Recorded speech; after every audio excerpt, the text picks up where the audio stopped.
With the goal of speeding up Toronto's congested roads, the Government of Ontario has been considering banning the installation of bike lanes that take space from cars. The Doug Ford government is considering bringing forward legislation that could prohibit the installation of bike lanes when lanes for cars are removed as a result.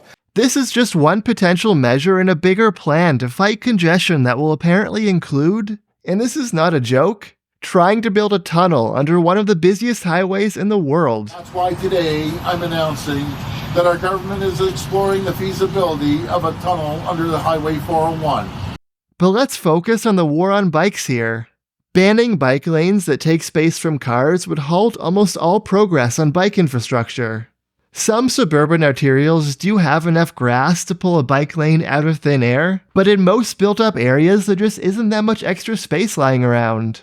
If you want to build a bike network in a place like this, you need to reconsider some of the space given to cars. Lots of people feel that to be inherently unfair to drivers, but that is status quo bias.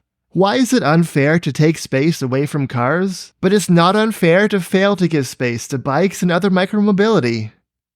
This extreme position received more than a bit of backlash. When pressed on it, Premier Doug Ford appeared to moderate. Making sure you aren't putting bike lanes in the middle of some of the busiest streets in the country. Put them on the secondary roads. Problem solved? Just put bike lanes on side streets? It's an idea we hear pretty often and it sounds like a common sense solution, but it's not actually that simple. Bike lanes on side streets can be useful. Some of the most popular bike routes in Montreal, where we moved after living in Toronto, are on the side streets here. But they have a lot of potential problems and disadvantages and they don't work everywhere. One problem with side street bike lanes is that they make it harder to get to destinations, which tend to be on main streets. Cyclists want to get to places just like everyone else, and having to go out of your way makes cycling inherently less convenient. Imagine if you have two destinations on a main street 1 kilometer apart, and your cycling side street is 500 meters offset. Taking the side street doubles the distance of that leg of your trip, just because you're on a bike instead of in a car.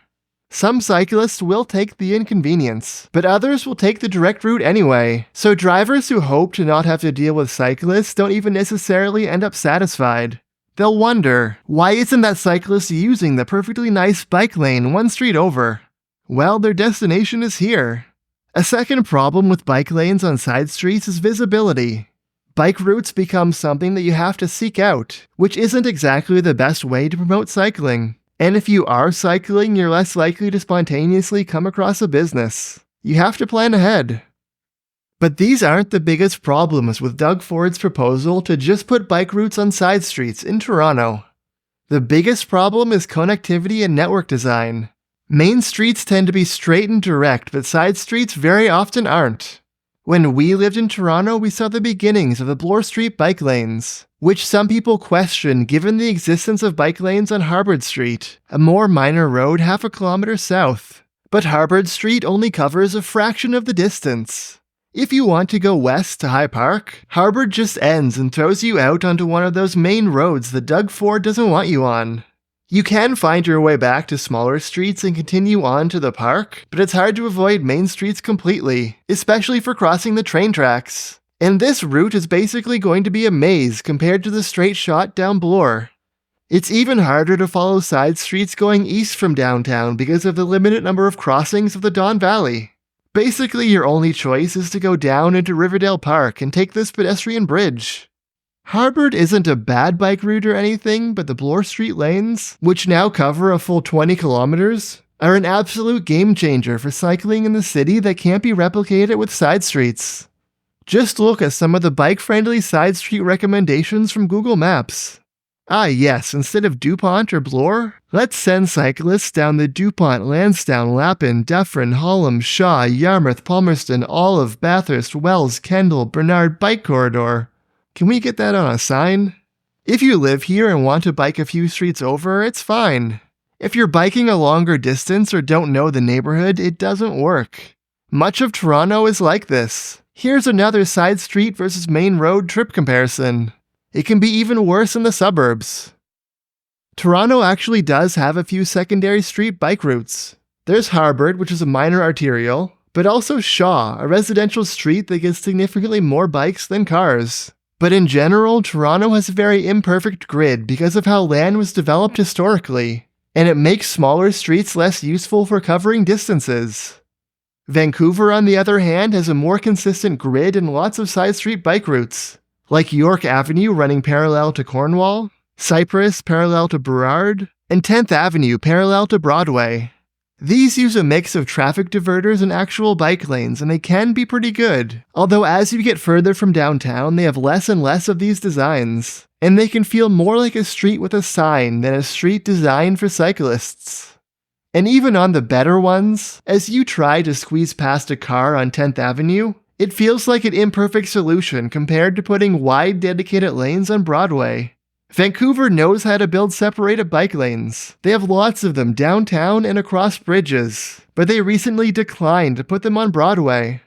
Another city with a grid more conducive to bike lanes and secondary streets is Montreal, where some of the most popular bike routes are on residential streets like Clark, which runs parallel to Saint Laurent, or smaller arterials like de Maisonneuve, which runs between St. Catherine, a main shopping street, and Sherbrooke, a bigger arterial. Compared to Vancouver, Montreal seems a lot more willing to give dedicated space to cyclists even on smaller streets. This major arterial is flanked by new bike lanes on these two smaller streets, which are either separated bike lanes behind parking or concrete protected bike lanes.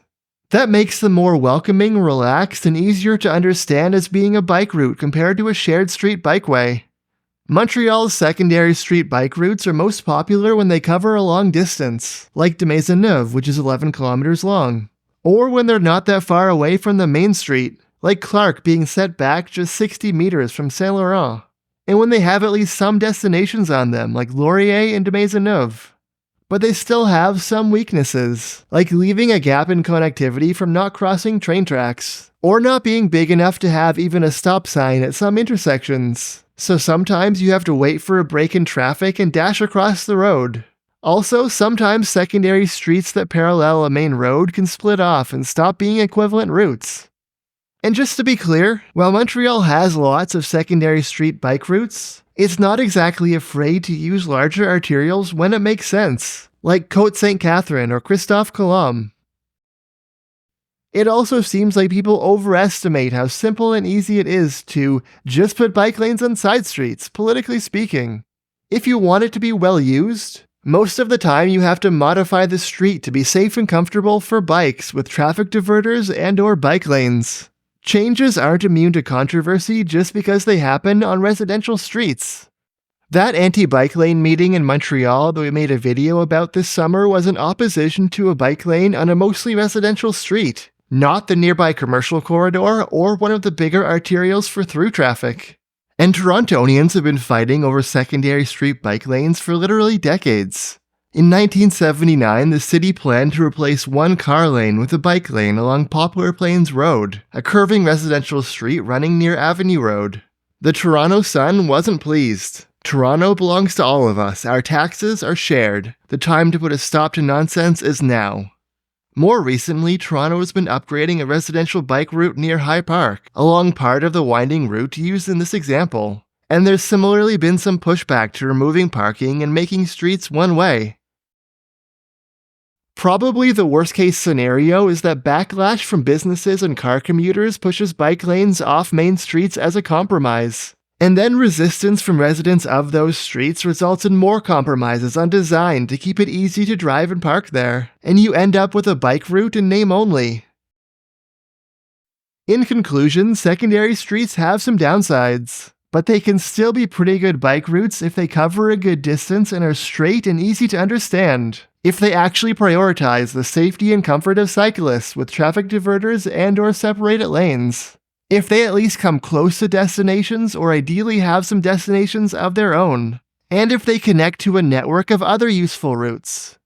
But secondary streets don't work as a magic hand-waving solution to make those damn cyclists go away.